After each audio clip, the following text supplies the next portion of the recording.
I'm going to call to order the November 19th meeting of the whole. Does anyone have anything for the good of the order? Oh, actually, I have something, a clarification for the Councilmember Rowe. So I've been thinking since our last meeting about your suggestion about having an ad hoc committee to kind of research going to a city management form of government. And I think 2020 is a perfect time to do it since we currently do not have a city manager. I mean, we do have a city manager, but we don't have that budgeted for 2020. And we won't have someone in 2020 running for mayor, not till 2021. So I think it's a perfect year to be considering it. So I think we do need to start talking more seriously about that.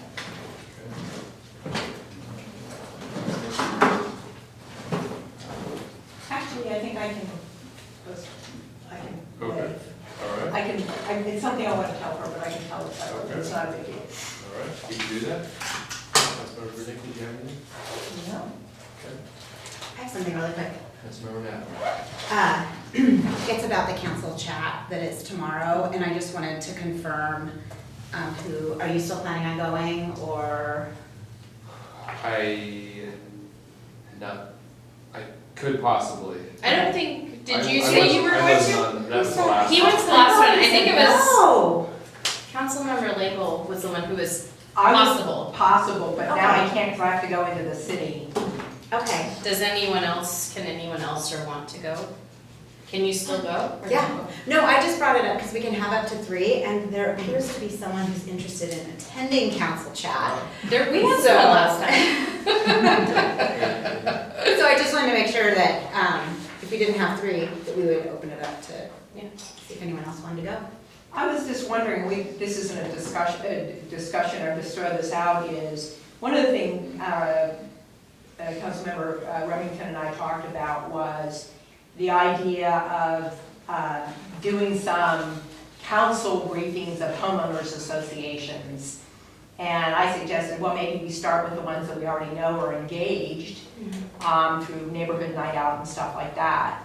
And just go there and ask them what they're thinking too, because that's a way to get the word out through those HOAs that as a neighborhood, they're important, and maybe increase the awareness of availability.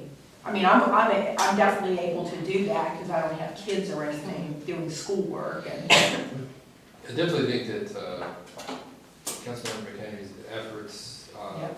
on the council chat is a good example, like where we, as council, individual council members can kind of really do a lot of legwork and set something up, and it doesn't become a huge staff time thing. It's just something we kind of work on the side and can, bring it to the council. So I think that's a good approach, and I think something that's always engaging with finding groups that are available and willing to engage. I just wanted to ask Director Thomas if we've had any requests this year, because I know in the past we had. No, we haven't had any specific requests this year, but we have, I believe, done at least 1 or 2 where they contacted us directly, but nothing since the beginning, really what I call the first quarter of the year. Okay. Yeah, I think, Maybe we put something out on Facebook or something, and say, hey, do a council chat at a HOA meeting or something. Yeah. I could attend tomorrow. oh, good. Yeah. Okay. I should be able to still go, so, I mean, there could be 3 of us there then, yeah. And what's the time on that meeting? It's 10 a.m. and it's at Rustic Cabin. Oh, yeah, I definitely can't go. Sorry, at first, I was remembering back with the other one, so I apologize. Didn't mean to throw you out I'm there. watchdogging tomorrow. Okay. And, Oh, nice. yes. Okay. Okay, with that, is there anything else that anybody has to add? Okay, we'll move on to our next, our first agenda item, the River School District 10% annexation petition. And Mr. Davis. Well, hello, good evening. It's been a while since I've been to a workshop, I think probably a few months, but Anyway, we're here tonight to talk about the Riverview School District's 10% petition. Up here, this is a really cool map. I just wanted to point it out why I edited it up here, but this is just a GIS map that shows all the annexation areas in the city, and the numbers correspond with an ordinance and a key chat. But it's kind of cool to see kind of how the city was piecemeal together over time. Interesting.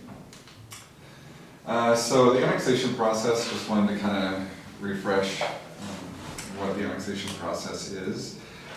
This under state statute, there's actually several different methods to annex into a city. The most common is the petition method, and that's what's occurring here. So what petitioners do when they're interested in joining the city, obviously, of course, they have to be within an urban growth boundary to submit a petition, but they first submit what's called a 10% petition. And that's their basic intent to say, hey, we're interested in joining the city. The 10% refers to the landowners that own 10% of the land area, or assessed value. I always get that mixed up.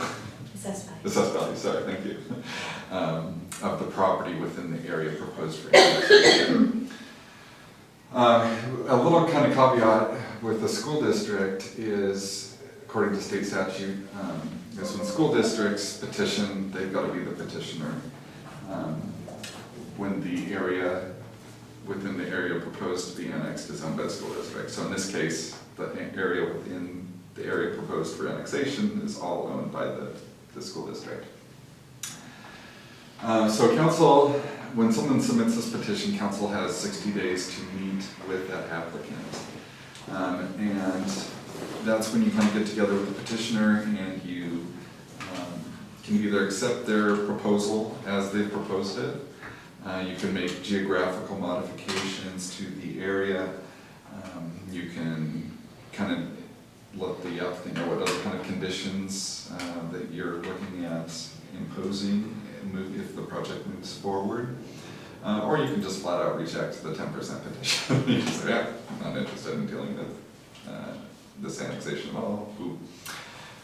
If it's decided,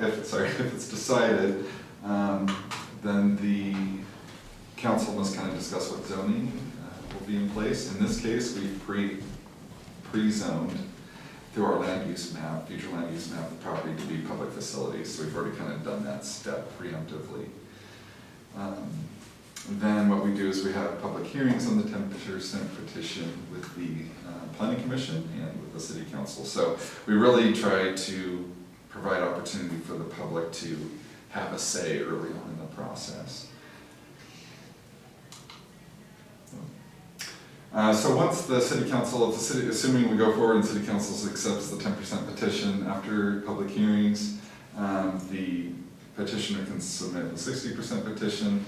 Again, in this case, we just have one property owner, school district, so this is much more simple than if we had multiple property owners.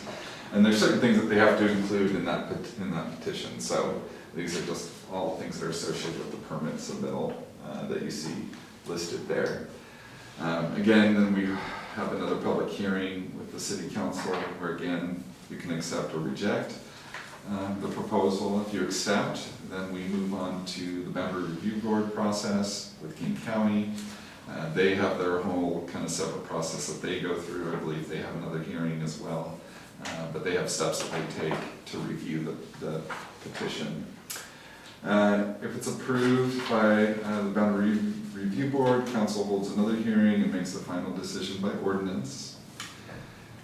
The city then conducts a census and submits to OFM. This one we will probably just simply fill out the form with 0 because nobody's living there that we know of anyway. And annexation decisions are not appealable, so it's totally up to cities whether they want to annex or not. Someone can't do that. So on to the specific proposal. So the parcel in question is this parcel here. It's just shy of 5 acres.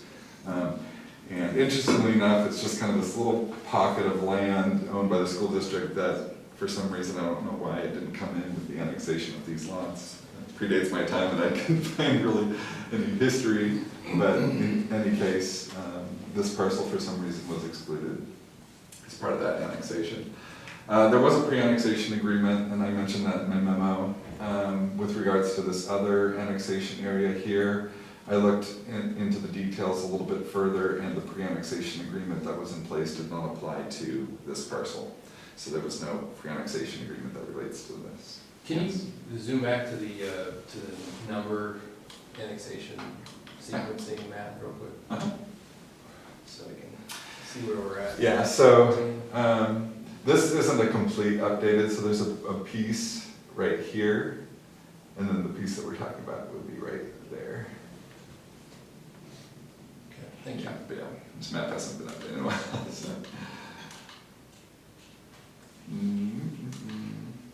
Okay, so here's a closer look at the area proposed to be annexed.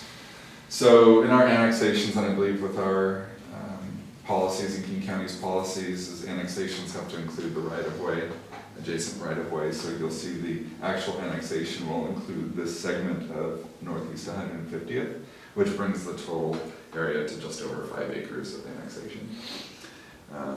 Here is 294th Avenue that runs down here. 294th Avenue this way actually functions as an easement, as an access easement for these lots. And I believe it serves as right-of-way, yeah, south of 150th here. But anyway, this kind of details kind of what's going on with the survey of the area. This is the conceptual site design. At first, I was thinking that they were fitting that this was the entire 5-acre parcel, but upon closer inspection, the actual parcel that we're talking about is right here. So they've shown really conceptually a middle school here with baseball field and soccer field and bus area. This would, of course, would bleed onto already annexed area within the city. And a portion there, but obviously as time goes on, more formal, and based on what further conversations the applicant has with the city, that gets more and more refined. So as mentioned, this is already zoned public facilities. And then a couple implementing factors here. We've got our wildlife habitat corridor map. Shows, a corridor here with its buffer extending onto this proposed area for annexation. And basically, kind of what those plans have in place is just extra kind of review and scrutiny of proposed development to make sure that we're not having a negative impact on wildlife corridors. And same with the watershed plan. You can tell that they are in the Cherry Creek subbasin, and this group has a high level of importance for conservation because this subbasin is largely intact. Yes? I just have a question about the wildlife corridor. Because that's a newer feature. How does that work as far as mitigating the land use there? Like all that, where it's striped, is that not usable? The buffer. That's a or good question. It remains usable. It's an area, but it's not a buffer in the same sense as a critical area. But what we would be doing is through annexation and through site plan review is making sure that we still have a corridor there that's intact for wildlife.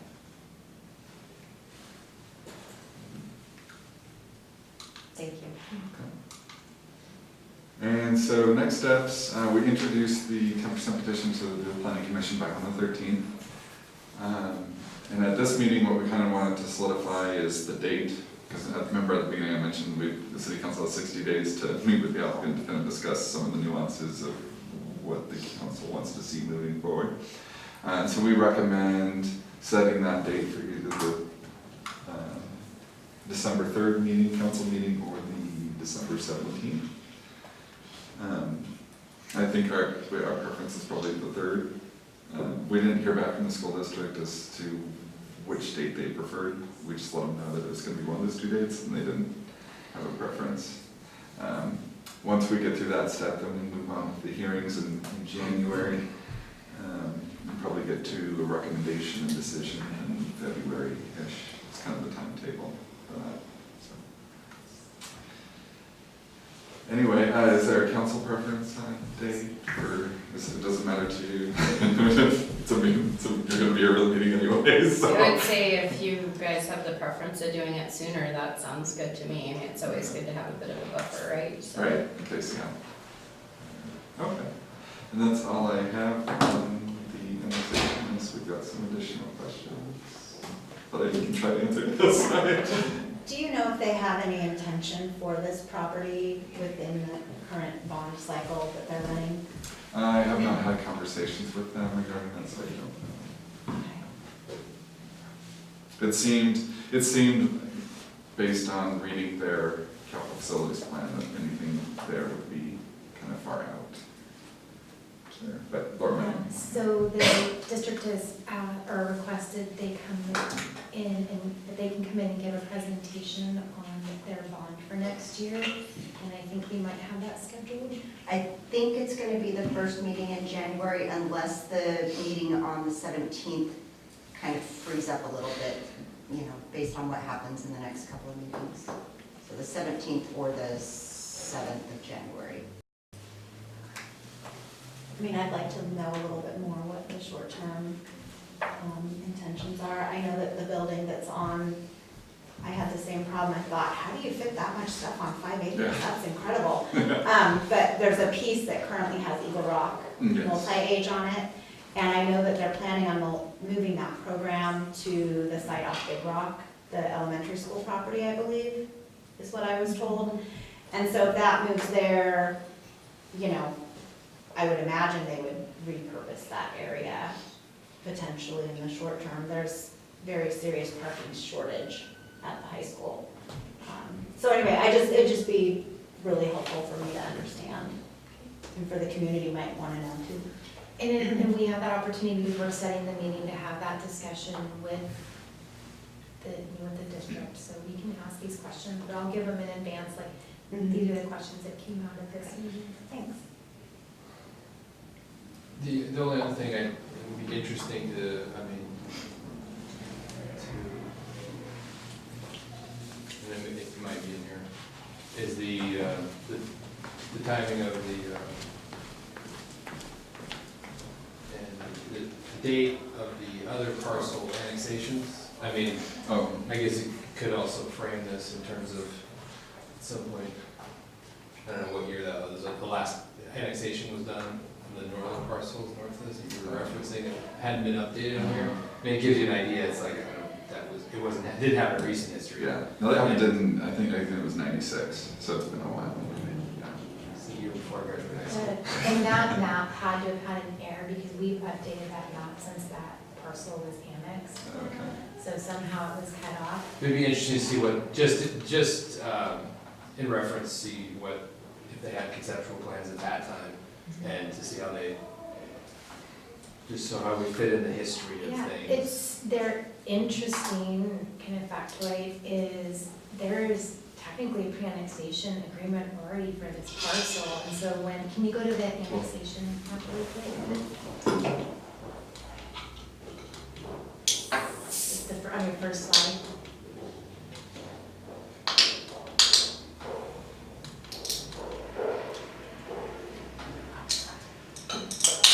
So,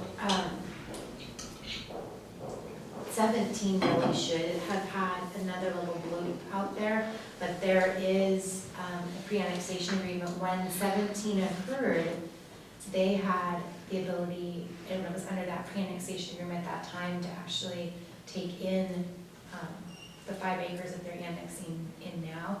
I don't know the history of that, and that's one of the questions that we kind of have as well.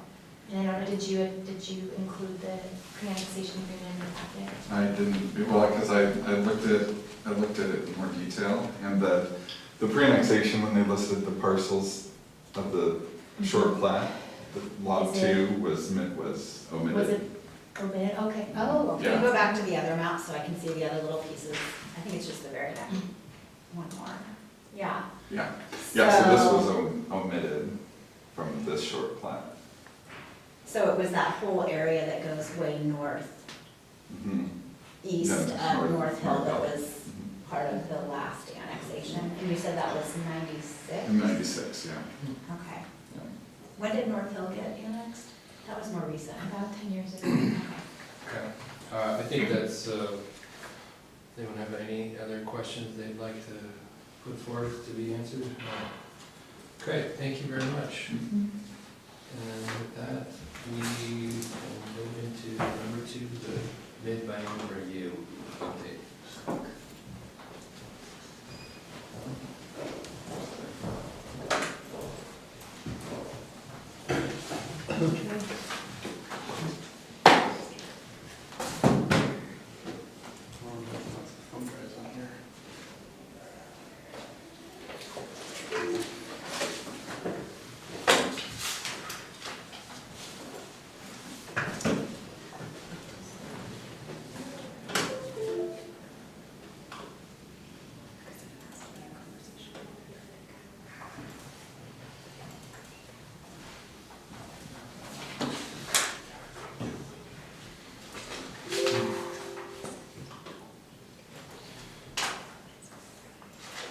I'm going ahead and be progressive with this meeting, because I'm running today, and I'm going to set an alarm for 6:45.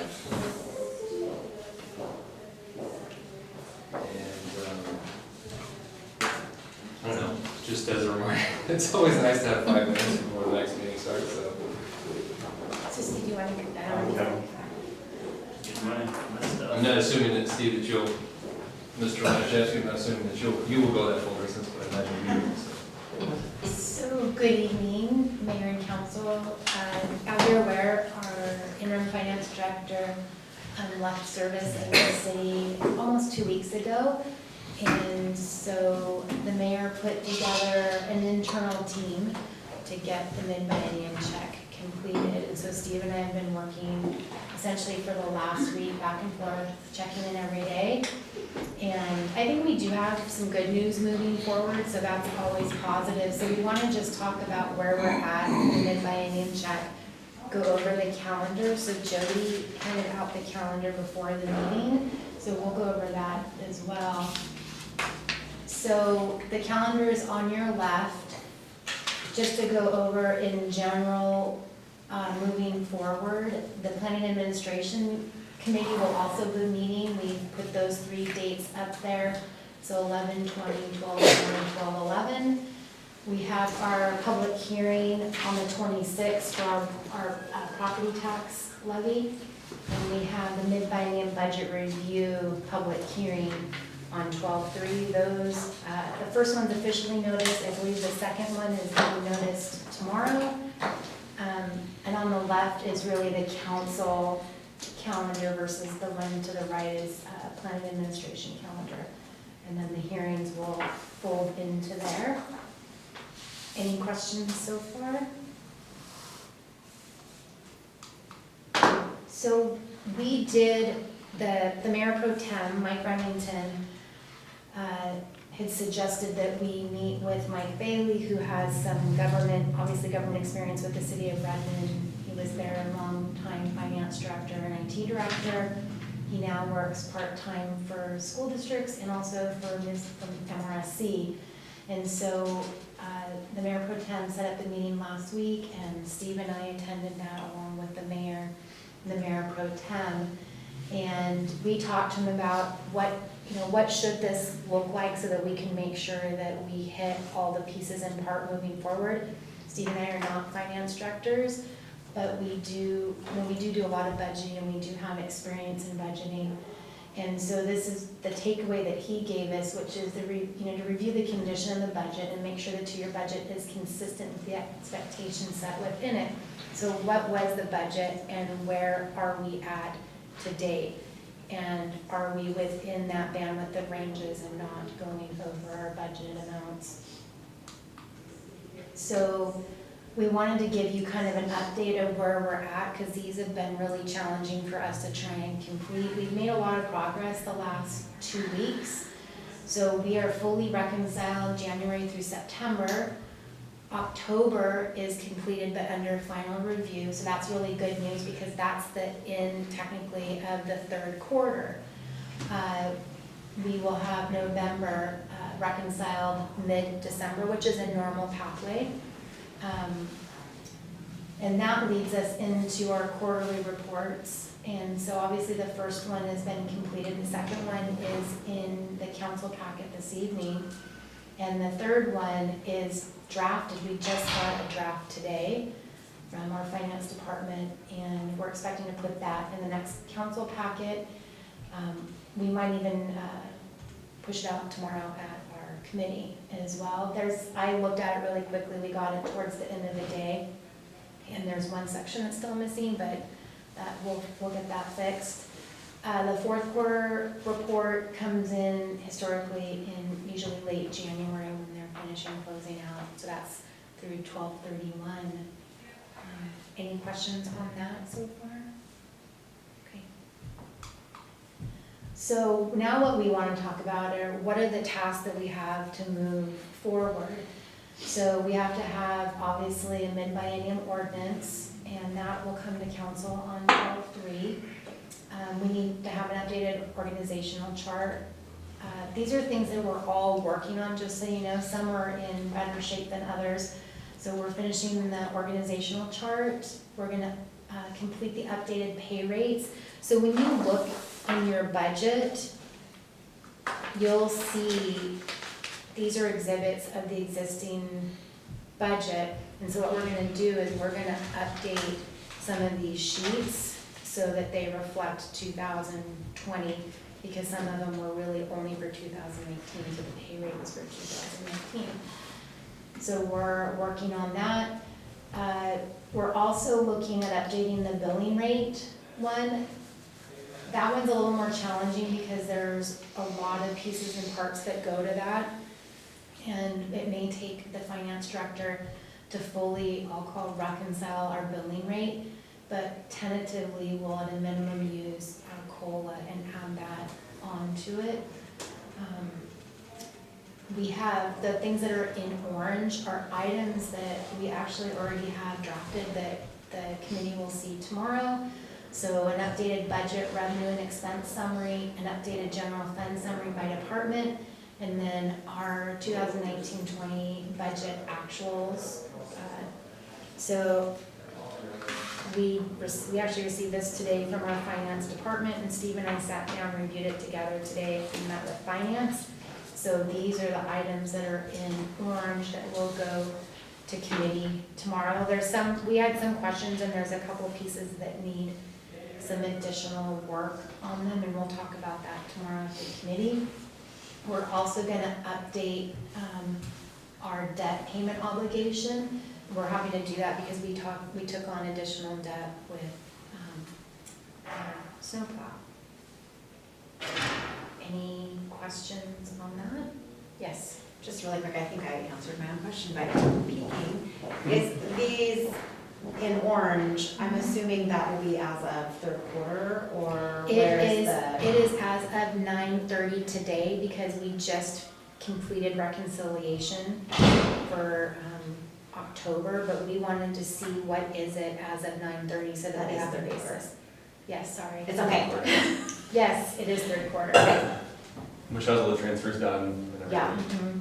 Okay, so we'll have, I was just really hoping we'd have an apples to apples, because typically the reports we have are quarterly reports, and so then we'd have a very good comparison to a prior third quarter. Mhm. So that's great. Yeah, so, so we'll have that for tomorrow's meeting. It won't be 100% because we did get it today and we did see a couple of items that we had some questions on. And that's really more about the taxes and where they get delivered to. Because we have property taxes that come in and 80% of it goes to general fund, 20% goes to roads, and then you also have the levy money that also comes in. So we just want to make sure that as that's coming in, that it's coming in correctly and that it's going out to the right places.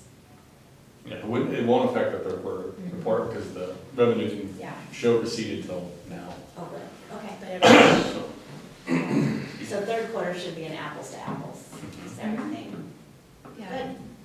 Yeah, we didn't, I'm not gonna speak for Steve, but we didn't see anything that we saw that was of a major concern. We're definitely within budget. There are a couple of items, where we have to watch cash flow. So for example, we bought a lot of our vehicles in year one that we were projected to do in year one and year two.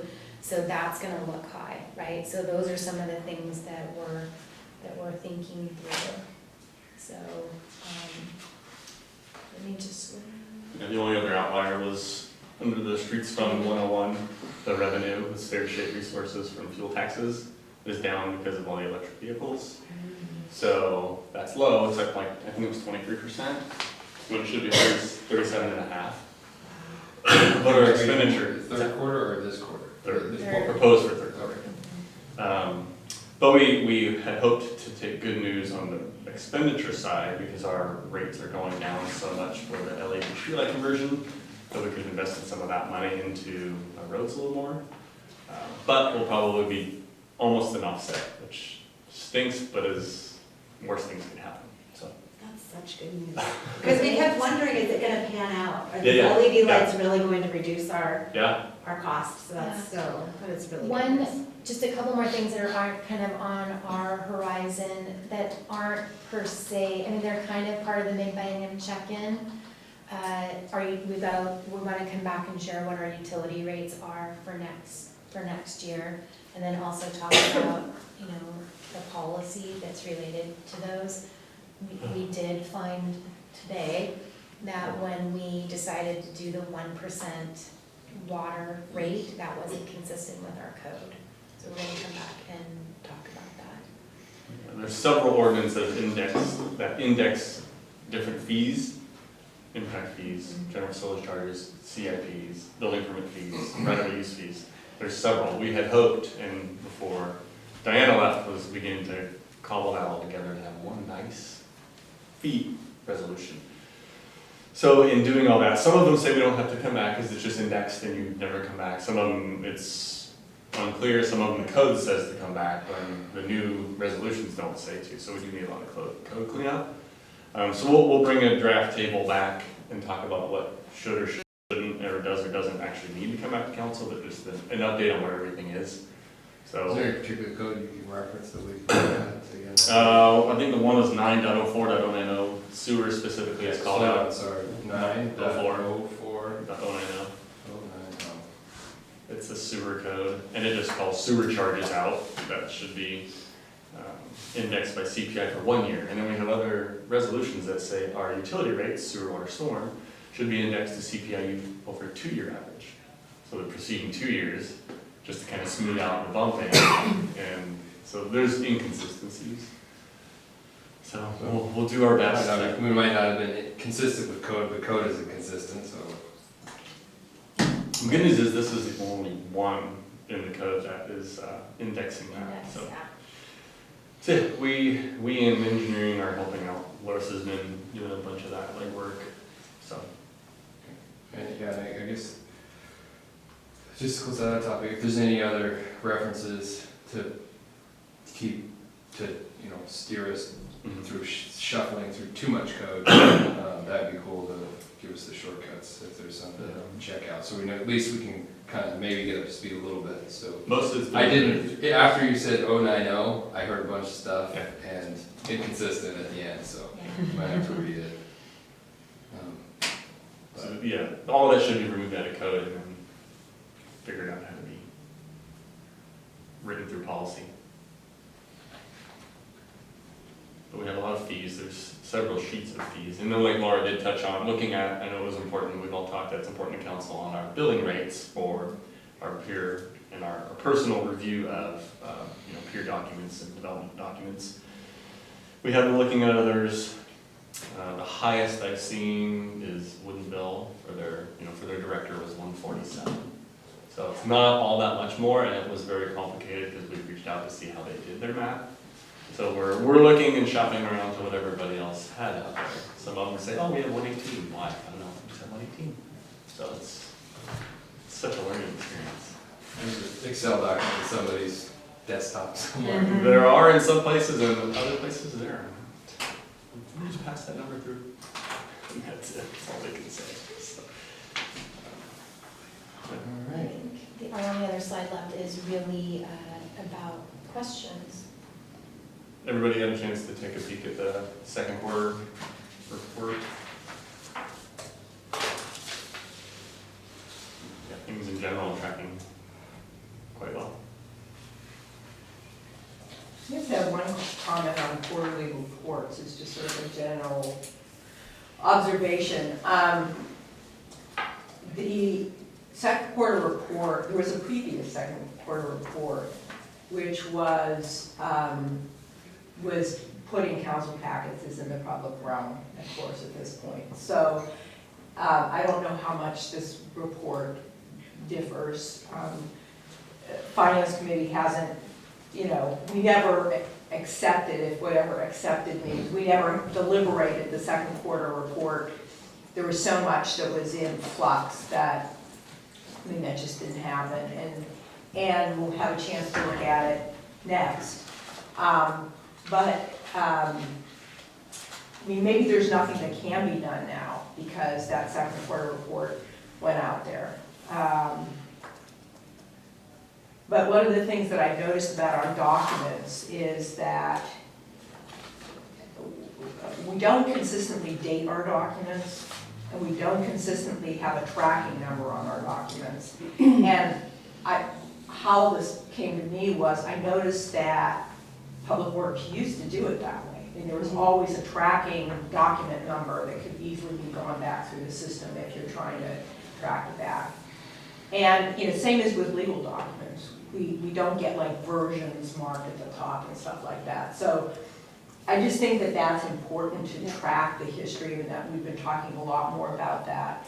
And I don't know what you do about that quarter. I guess at this point, there's nothing you can do about the fact that we published a quarterly report that may be very different than what you're producing. But versions and drafts and those labels really are meaningful. Mary? Thank you. To Councilmember Langell's point, that's actually something as far as versioning and identifying the document path that we have talked about internally. Many other things have become a higher priority, but as far as making sure that everything has a version on it, that is the long-term goal, but we have to create the processes so it's consistent amongst the city. We'll get there, hopefully sooner rather than later, but to your point, that's actually one of my big pet peeves as well, that we're just chipping away at these things as we can. Thank you. Does anyone else have any other comments, questions? Councilmember Hamblin? I'm not sure if this will be in the revenue and expense summary, or budget versus actuals. I can't remember what those reports look like. But when you look at what's in for the quarterly budget versus actual, taxes are all kind of lumped into one big number. Charges for goods and services, I think also, and it's a little bit difficult to understand. Are we high somewhere, are we low somewhere, where's the revenue coming in? And so I don't know if we have that level of detail, or if we could. So you're Oh, on 38. Sorry about that. On 38 out of Page- 41 yeah. on the PDF. Yeah, so page 8 of the report, and really the one, So Yeah. so I can answer it really quick. So Yeah. yes, we do, and we'll get an updated, this one was run on 11/5. We'll run it again, but yes, so this, what we show is really just a roll-up, which is what you have in the budget ordinance, but we will provide to the committee a rolled-down version so that you can see these. and as of the quarter and the third quarter when we get it. Yes. Yeah, Yeah. that would be perfect. We, technically, our finance department isn't in tomorrow, so we'll probably just use this one, and it's, Whichever one of us has less coffee stains on there. no, I actually have a clean version too, so, Thank you. yeah, you're welcome. It's really helpful to see Yeah. that. It is, even for us, when we were looking through it, I pulled this straight out, so I could look to see. And there's always outliers, and we were pulling individual ones today just to Yeah. kind of double check on and understand too, and through the system, right, you can see previous years, month by month, and it's Yes. helpful. Okay. Well, I think, it's, I mean, I thought it was a great quarterly report. I think it's speaks to the fact that, you know, it's put together, it seems pretty simple, and, but I guess, you know, going forward, we can always appreciate the amount of work that goes into, you know, correctly reflecting what's going on and giving council a good view of where we're at. So, thank you for that. So I think, is that it? You done? Can I make a comment on parking lot? Please. I think it's important for, one of the things that we've been emphasizing as a finance committee is the importance of making sure all the council members have the same information about things we've been working on or we've seen, deliberated, or commented on. And one of the things that keeps showing up in the parking lot is the open government presentation. And I just think it's important for the full council to know that the individual council members were asked for their opinion on the open government feature, tool, I don't know what you want to call it. And I don't, please, other members speak up. What I said, my comment when that opinion was solicited was that it was unclear what it would cost us, that it seemed premature to be thinking about adding another accounting feature when our existing system is challenging. There was some very specific things brought up in the presentation we received, which basically equated to the fact that if you are continuing to make changes within our existing accounting system, what's going to happen is you're going to keep downloading new information with open government. So at some point, open government, in my opinion, might be useful. It's potentially a very expensive add-on tool, and my personal view is it doesn't belong on the parking lot.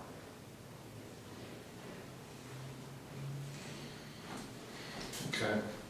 I think, appreciate the comments, and I think it's also good, I think it might be a good exercise to maybe take, not today, because Councilmember Mayor Pro Tem Remington's not here, but to go through here, because frequently every time when we're in between comments, you know, as I look at this, I personally mark things that are important to me and that I think are, you know, there's separation between issues that, and I think maybe we can spend at the beginning of next year, at the end of this year, maybe spend 10 minutes trying to do a quick prioritization and stack them in order of where we think they are. Maybe if we can. Maybe we try for 10 minutes, and if we totally can't, then we just leave it and walk away. But I think we might be able to rank them in a way that makes it a little more meaningful than a big, great group. So. Councilmember Ross. So because we don't have a finance director yet, I think it's a good one to, you know, I think our finance director needs to weigh in on it. I said the presentation and I didn't walk away from it feeling like I quite thought that it would be something that we really needed. I don't know, and I don't know why, but yeah.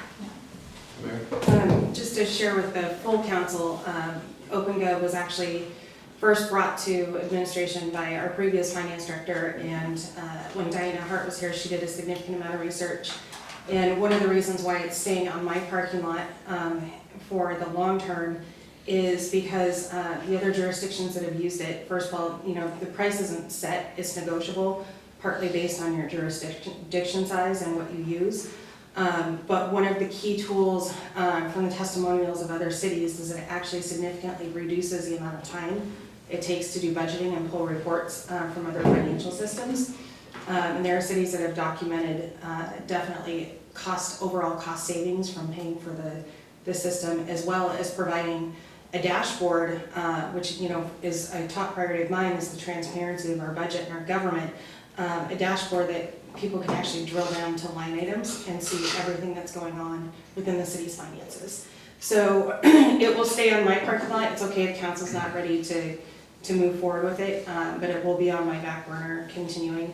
And we'll see what the new finance director comes in and says. And thank you for bringing up that. She definitely will need to be a part of the conversation, and she has experience with several different types of software. So I think she'll be able to provide a really good perspective for all of us on it.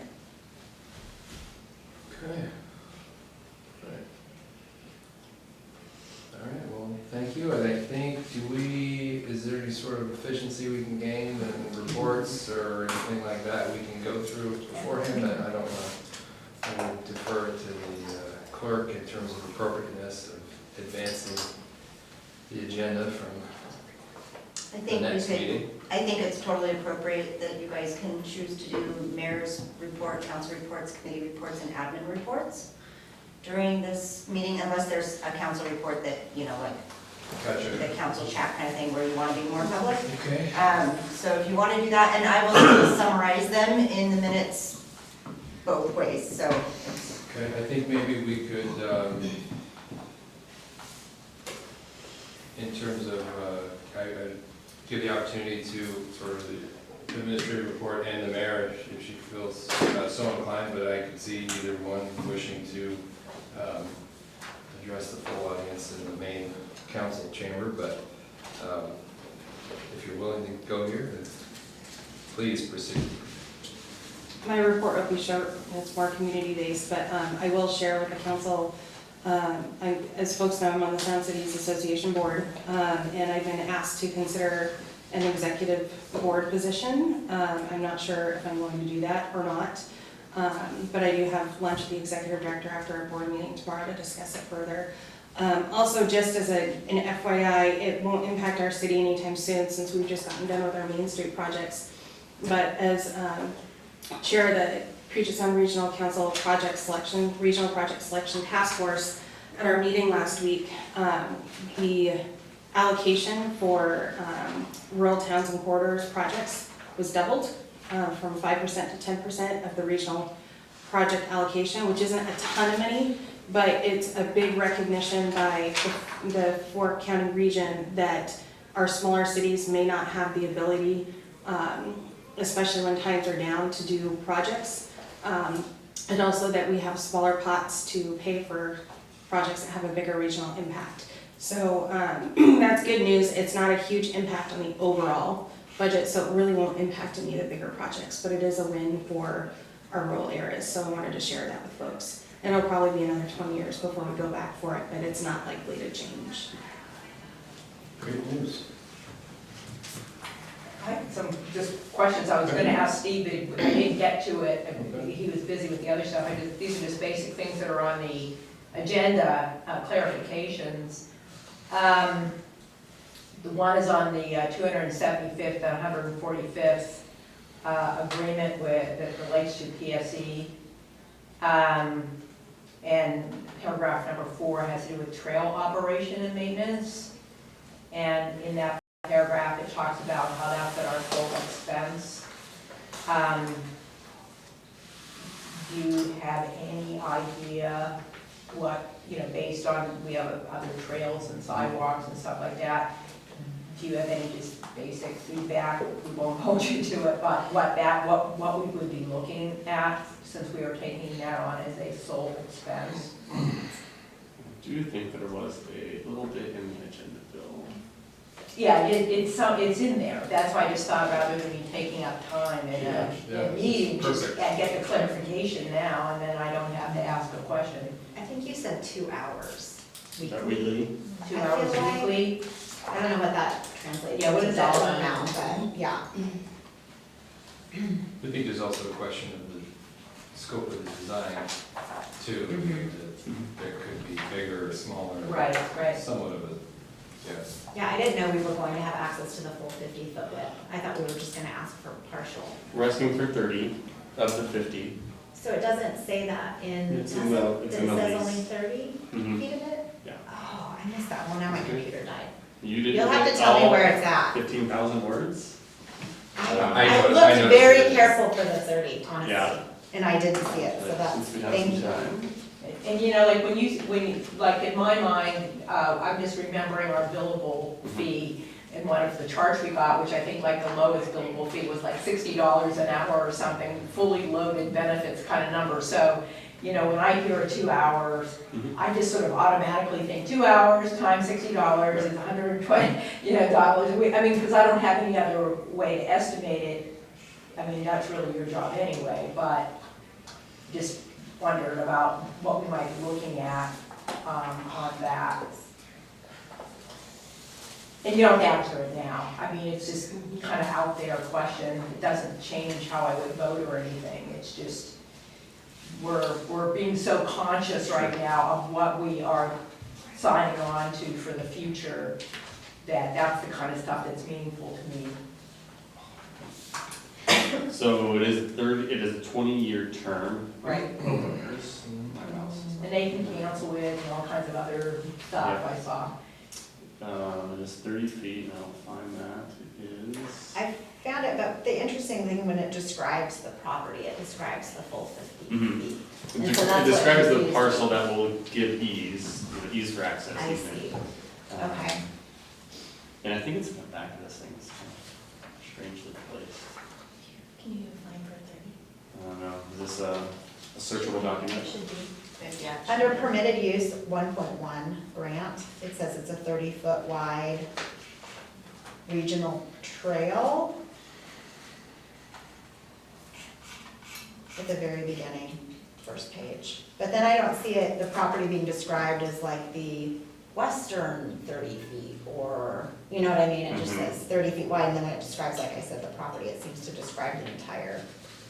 Yes, it is, from their property, it is their westerly 30 feet, not 50 Right. feet. Yeah, I just, But it is not well described. yeah. So there's that, there's a couple hours, and our billing rate for the crew, for the updated table, was in the $70 to $80 range. And we are calling it 30, knowing we will begin and end certainly as close to the curb line as possible. And we have given ourselves a 30 feet for several reasons. One, there are some trees that should remain and could remain, so we want to be able to meander around them. And if we do find some wet areas, we would like to be able to meander around those as well. So the bulk of it will be as close there to with a standard style of landscape strip like we talked about. Instead of a big 20-foot space, it'll be more of a 5-foot walk, 5-foot landscape strip, but we're looking for a little wider where possible and a little more flexibility where needed throughout the whole 1,000-foot corridor.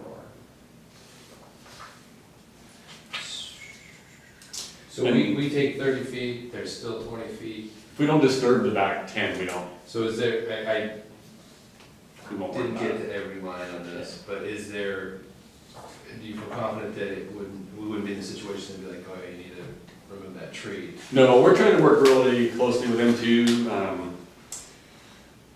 They utilize third-party tree clearing. Asplund is their current contractor for our area. So we have them on call, they are on call by PSC. We're trying to get them to do some cleaning up in there.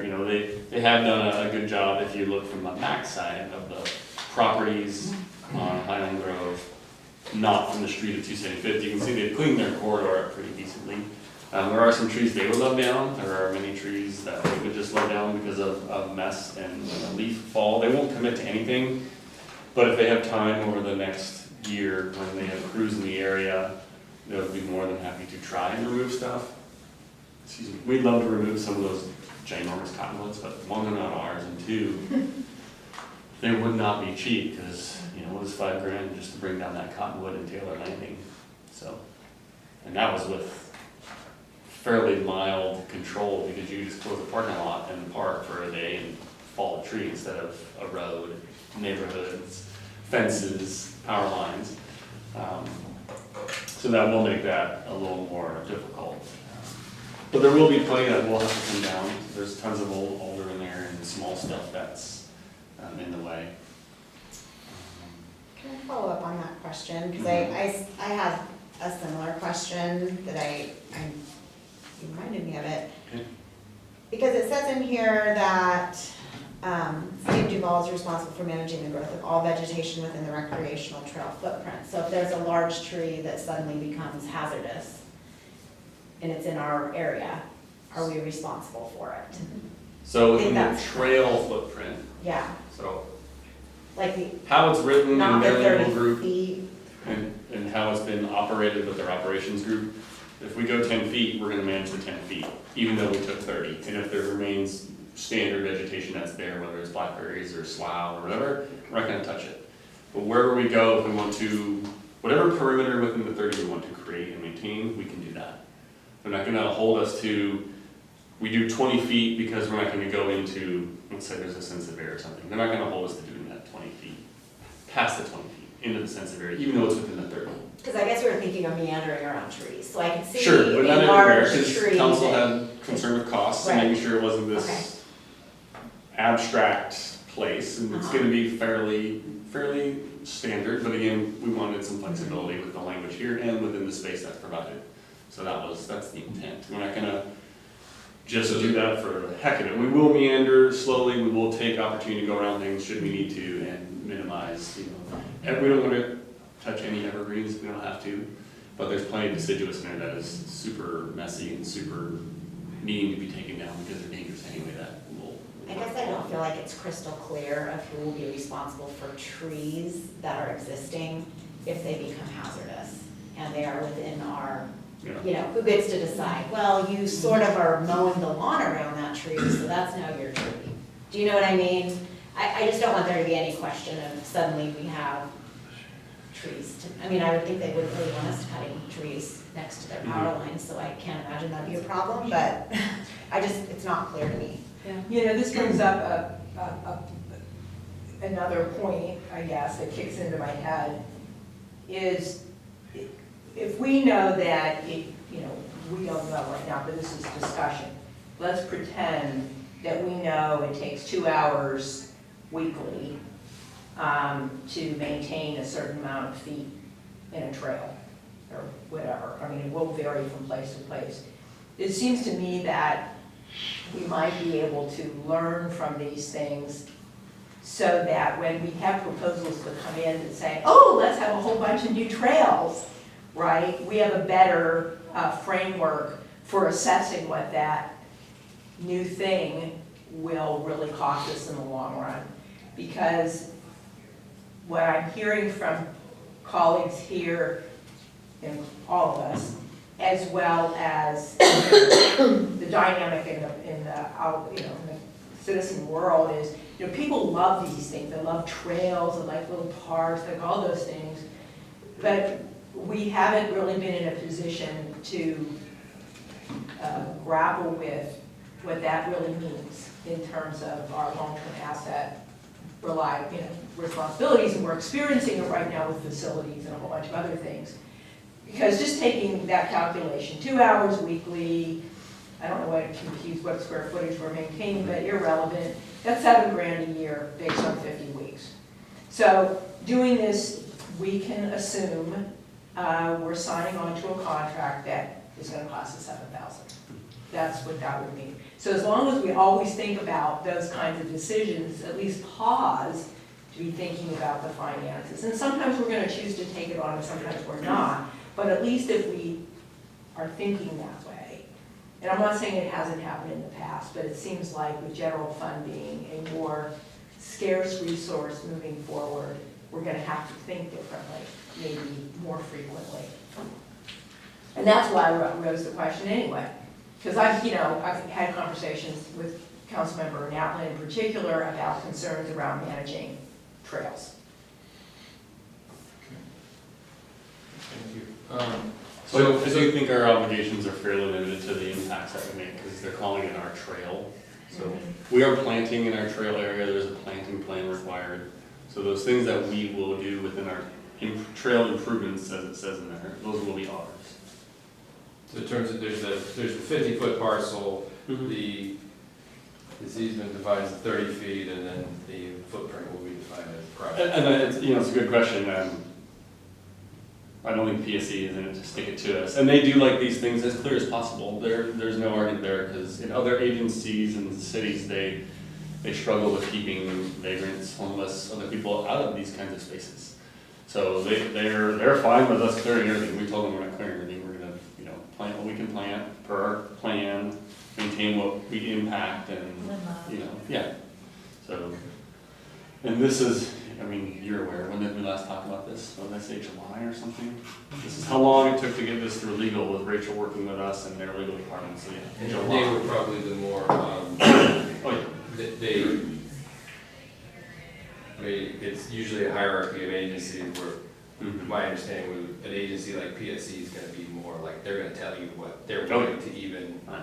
they're gonna give you the form that they're willing to, the easement that they're willing to even entertain the idea, and then you can propose changes to them, and then they can consider it, and, and usually they're very firm in terms of they'll just say, no, if you want this, you can't do that. So I can appreciate the effort, but, okay. Do we have any other? I had a second question. Okay. I'll give it- On the Blue Line contract, Blue Line contract? Agenda bill, the next one, which is, hold on, I'm gonna try to keep, okay, so that's AB 1951B. I didn't have a problem with the contract. I thought the way it was presented in the last packet was very clear. But I recall that with this particular project, Councilmember Navlin had a question about, there's sort of these two pieces to the project. There's the base project, and then there's the additional component that's being recommended.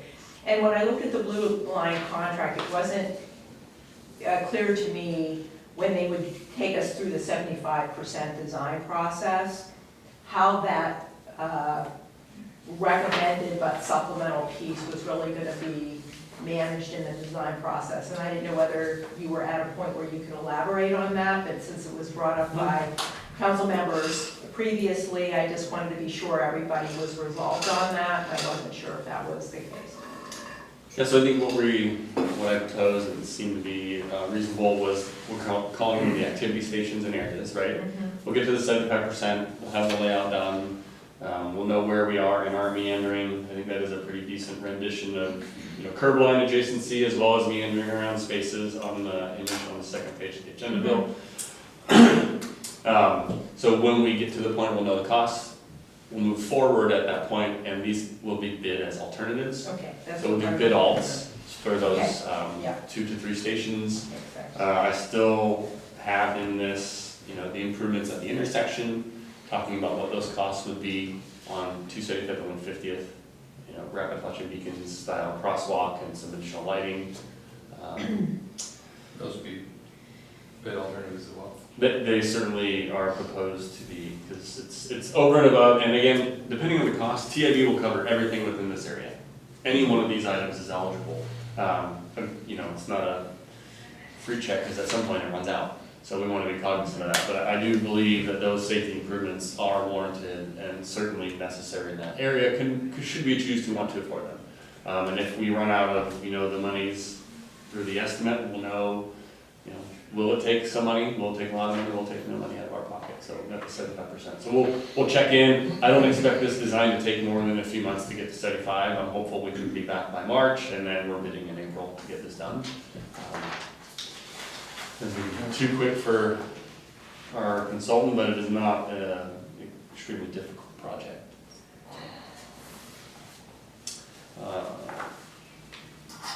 Quick state, yeah. Councilmember Nelson? So I know we talked about, would we have it more closely follow the edge? Would we let it, have more of a, parking strip, I guess is what I call it, but I don't know what the technical name is, where you have some greenery along Landscape the road. And it was, mostly our concerns were on cost. And so I think we were, trying to say, well, let's keep it by the road if that's going to be less. We just don't understand where it falls in our budget. And so I think what we were hoping is that during the preliminary design, they could figure out, is it a lot more to do that? Is it not? Because I don't have any problem with the sidewalk being not right next to the Correct. edge. The only Yeah, reason we agreed. said, let's just put it next to the edge is because we were starting to worry we were gonna go over budget. So I don't want it to, us to go to final design and realize, you know, we could have done something. And I, Because speaking if that makes for, sense. speak for the city and our group, right, we do try to do things as cost effectively as possible, and hopefully you saw the little flyer on sewer, you know, we're 3+% under budget, under contract, which means something to us, we all strive for that savings. So what our intent is on this, there are certain areas where through this, back to the PSC portion, they had asked for specific accesses. So where that specific access is desired, and it's mainly at some of their major poles that if you look have transformers on them. So in that area, we actually have to put some rebar in the sidewalk. So that's where I would hope that they're closest to the sidewalk, so they're minimized and they're adjacent to the hard surface of the street, and we can kind of bang those things out as we move. Additionally, once we get into design and have a topo, we're gonna wanna do the least amount of grading. So where there are areas that may dip and dive, we'll probably pull closer to the back walk where we can. And areas where there's plenty of room to grade and there isn't a real issue, then we can, you know, we can move away. So we will try to do it as, you know, feasibly through engineering review and placement as we can. Okay, Yeah. we just don't wanna do something ridiculous because Totally. we're trying to get No, no. the very cheapest. And then, you know, if the difference is not very much, Mhm. I would wanna. Consider compliments, Steve, we're very interested in this project. Yeah, no, I think it could be It's- really neat, yeah.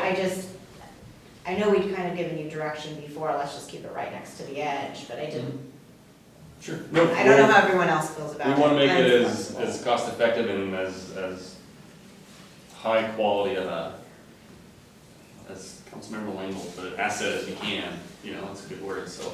It will be a community asset, and we'll do our best to make it as interesting and, you know, cost effective as possible. Okay. A quick note on the public works items, moving on from this. Just for fun, we're at 100% on the Kennedy water main, and that has a little bit of a length of alternate as well.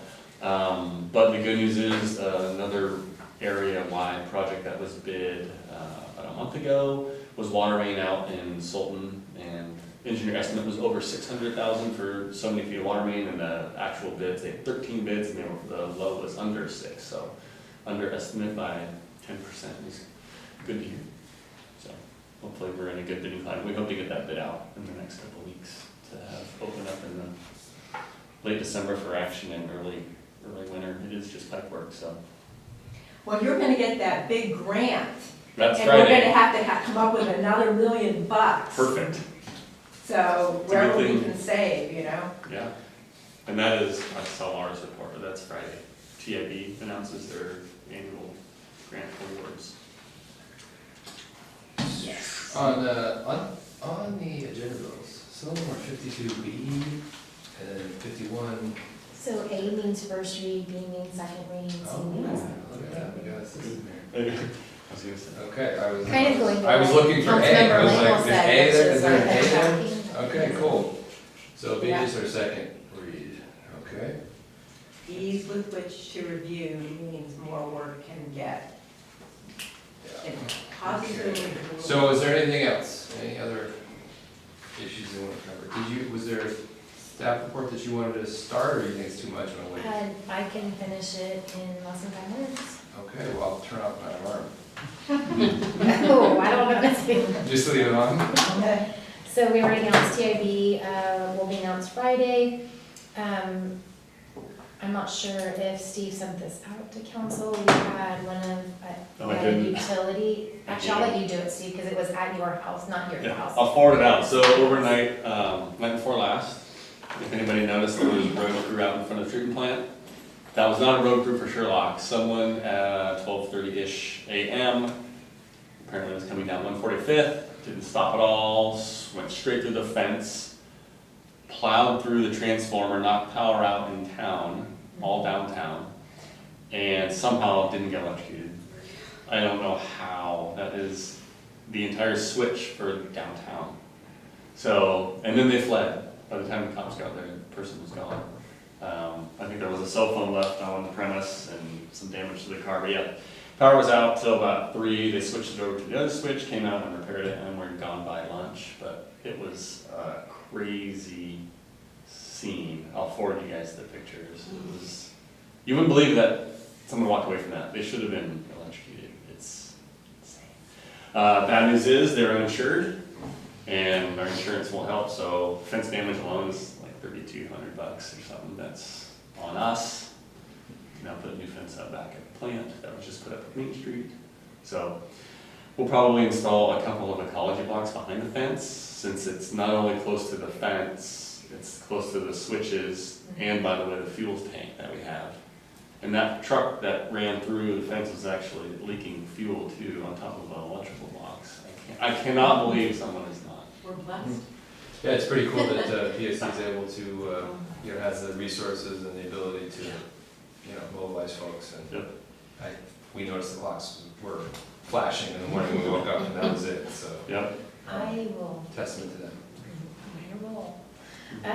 So I did want to let you know that today we were notified by one of the property owners in the North EJ annexation area that Quadrant is making calls to all of the property owners that they are going to be pulling out formally of the annexation process. So I wanted to make sure I stated that, because you could, you know, we could always end up with some public testimony over that. I have officially not heard that. I'm just hearing it secondhand through property owner at this point, but I want to let you know.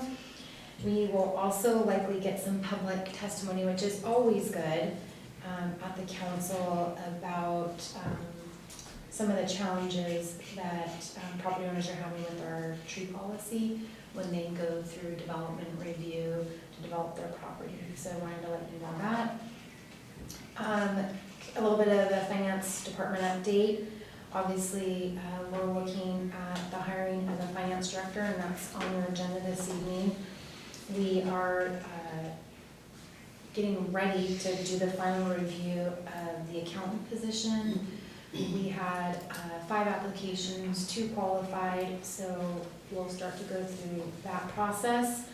The one item, and this is really a request of the mayor's office, is to go, and I'm obviously supported by administration, to go from the 0.8 FTE to a full FTE. Technically, right now, we have a couple of vacancies, and so if we move towards that 1 FTE, we can afford it within our existing budget, but we'll have to watch that because we have those existing vacancies that we're gonna be hiring. And so there could be some budget implications, so we wanna just let you know that. Public Works position for the maintenance worker 1 closed last week, and they had over 20 applicants that were qualified, so that's always really good news. Our plans examiner begins work part-time in December and becoming full-time in January, so that's really good news. Just a small update, I did get a council member email this weekend, and we'll be providing, I think for the most part, a monthly update. Willows Ridge Lot 21 and 22. 21, which is under construction, has not had any activity on it since late July. And so they're in the transition of moving on to another builder. We were contacted yesterday, so we're gonna set up a pre-construction meeting. I can tell you that we are in the phase of pulling bonds. So to complete the public improvements plus building and planning, are also looking at code enforcement to make sure that the site is safe. So we're gonna be having a team meeting about that next week. We definitely have concerns about the site and the lack of progress on it. So I wanted to let you know that. I talked to the mayor today in admin that one of our challenges of code enforcement is we have an old code, and we're a little limited probably in what we can fully do compared to what we would like to do. So, we're gonna be looking at some effort next year within the building department and the planning department to update some policies, which is both code enforcement and the nuisance ordinance that was drafted in 1913. We're gonna have to start finding some time to make some of these changes, because otherwise it hinders our ability sometimes to do work as a community. Yeah, nuisance code sounds like a good potential, It is a huge lift. parking lot, item, but I think it's a good thing to keep in mind, because we can, but anyway, So if I can add to what Laura said, on the accounting position, just to remind council, this is also a position that we've been discussing over the last few years, moving to full-time, but the previous person in the position did not want to work full-time. We do know we have one interested candidate in the job that doesn't want to interview unless it will go full-time. And so, this is, if we go that direction, this is definitely part of moving that department forward and giving them the resources they need to perform well. And there have been other cost savings in other areas of the budget. For example, our COLAs this year are much lower than what were previously budgeted, and other departmental savings. So I suspect that we'll be able to cover the cost for the rest of the biennium within our existing funds. If not, it will be a relatively small amount. And just to make sure folks know, the nuisance code is on our long-term policy list that we created 2 years ago to get updated. It is a huge lift, but as we definitely want to get certain key things updated prior to the next economic downturn, because what we're seeing, for example, with this lot is it could be an impact of not being able to get people out of vacant buildings. So we definitely need some more tools. Can I get a copy of that list? I mean, being that I wasn't around, the list of all the long list, I'm sure, of policies and ordinances and whatever you just mentioned, there was a list. If there's an actual physical list, that would be helpful to me, because as we sit here and think about parking lots and work plans for the next couple of years and so forth, it would help me have a context for setting priorities, as far as input on that. That would be really super helpful to me. all right, quickly. This will be quick. Okay, time you literally minutes. Okay. Down to a minute. I know I have like 2 minutes maximum. Okay, No, 1 minute. 1 minute? Okay. I wasted it all on talking about it. Okay. That just reminded me about having room in salary and benefits. And I've brought this up a million times, but I'd really like to understand how much liability we have. Liability probably isn't the right word, but for salary and benefits for the second year, because when we made the budget, things were a lot different. We also had positions that were only budgeted for second year. So if we look at this and we said, oh, we've only used up half of our budgeted salary. Well, a lot of positions were empty. We were paying consultant fees, which come in through another line item instead of salary. So having only used half of our salary really wouldn't be a good sign, because we have a lot more positions that will be filled in the second year. We've given raises, we have COLAs, we have stipends, we have all kinds of new expenses that are salary related for the second year that weren't there in the first year. And so I'd really like to get an understanding of how much, if we're fully staffed for that second year, how much we will have to pay in salary and benefits, and do we have enough remaining budget? And I know I brought it up before, but I feel like it's really important. It's a well-taken point, and I think it's a good thing to think about. Does the 80% position would have, an 80% FTE would have benefits already, though, right? And so, No, she did not. And It so I asked finance, I shouldn't say I did it, because I didn't, I asked finance to do it, and we ran a report that basically looked at if the person was at the same level as our previous employee and they had a spouse and one dependent, it was about a $50,000 increase. But we wouldn't necessarily assume that we're gonna bring somebody in at that step. So I looked at worst case scenario, because that's what you should do if we're trying to budget. And for the council member, Madeline's benefit, being new, I questioned that myself. So before Amy did leave, I asked her to verify funding of the extra wastewater treatment plant person, which was a 2-year budget item. The parks person, which was 1 year. She did find those, they were there, they are not eroded through other salaries.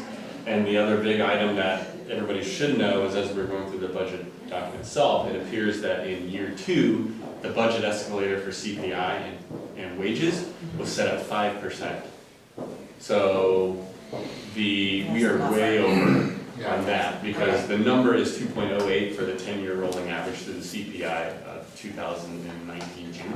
When you put that into the 10-year calc, you're gonna be at 2.08 on COLAs. Cops have a different number because they're set through contract, and we are, I was not here and asked all those questions. Yeah, Couldn't because I just find feel them like myself. our salary number looks close to spending half. Yeah, and there That's is, my there is an concern. expenditure by category Yeah. for salaries only that you can see when we get the. Okay. Okay, Thanks. I'm gonna ask the last question. Would we, so it seems odd that there's, I mean, it's irregular, maybe is a better word, that you could have an 80% employee that doesn't get benefits. Is That's the way our code Is is it- what we have written, whether or 100% not is- it's consistent with state law is another question. Correct. And she elected not to, because she didn't have benefits for her. I mean, people Well, take jobs for yeah, benefits and I don't know where that, these days, not I think it's, salary. I think it varies from taxable, workplace to what is it? workplace, but I don't know where that comes from, it's an interesting question. Ours And- is based on our code, although our code also says that if 35. If you work in the finance or planning department, you can get benefited at 35 hours per Yeah. week. That's considered a benefit, yeah. Right in the code. Consistency should be. Okay, That all should be right. in policy. There you go, some more All right, color. so I'm adjourning